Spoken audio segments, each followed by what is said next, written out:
Yosemite was a beautiful place, home to some of the greatest adventures I had in a long time. It was absolutely fantastic. I loved every second of it, and it proved to be a much-needed escape from the monotony of everyday life. Though while we were there, one thing stuck out to me the most. As some of you may already know, Yosemite is famous for its giant sequoias, a rather impressive breed as they can grow to be quite impressively large. Though what I found most impressive about these trees is not how large they can grow to be, but how old. Many of these trees have grown to be over 2,000 years old. The oldest known giant sequoia is believed to be somewhere around 2,500 years old. I'd like to put this in perspective for you, though it'll be difficult as we've only been tracking time on a calendar for roughly 2016 years. When I first learned how amazingly old these trees were, I was met with a feeling that I could only describe as something between respect and envy. It was a bit of a struggle for me to imagine the wonders that these trees must have seen. They lived through the rise and fall of the Roman Empire, the signing of the Magna Carta, the colonization, the Civil War, and the emancipation of the slaves. They have lived through countless victories and failures, loves and heartbreaks, births and deaths. They have lived through many amazing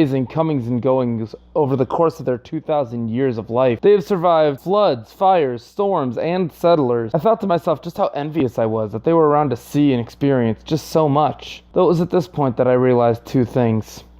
The first was, even though they were alive to see all of these amazing and wonderful things throughout our history that have collectively defined us and who we are as a species, they got to see none of it and experience very little because they're trees. Even if they knew and could understand what was happening around them, they were in an uninhabited forest for the vast majority of their lives. It isn't even until relatively recently that they even got to be a central focus of one very small corner of the world. The other thing that I noticed was that if I were around as long as these trees, and I were 2,000 years old, many of the amazing defining moments in our collective human history would have meant very little to me by this point. The true beauty of our lives, and in turn our history, is the very fleeting nature of it. We are fascinated by stories of the past and wonders of what the distant future brings us because we know we'll never get to see it. We know that it will never be our reality, and there is a certain beauty to that. It's what allows our imaginations to light ablaze with what compels us to keep moving forward. Our very own mortality is what pushes us to keep moving from the dawn of civilization to the eventual